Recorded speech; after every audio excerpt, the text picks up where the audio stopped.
এটা রাখ, মামিরা তো মায়ের মতোই হয় রে পাগল। নিজের বাড়িতে কিছু খেতে পারছ না, খালি পাছা তুলে মামা বাড়ি চলে আসবি। ঢ্যামনা পোকার বাচ্চা সব।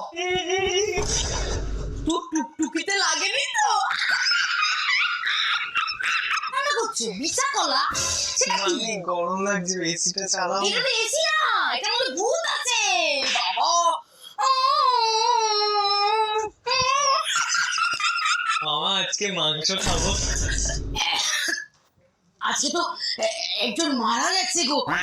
আজকে মাংস টাংস না বাবা। কে মারা গেছে? আরে জঙ্গলিপুর একটা মোটা পিঁপড়ে মারা গেছে। আজকে মাংস। বৌমা মালাটা কোথায় গো? আমি তো জানি না মা।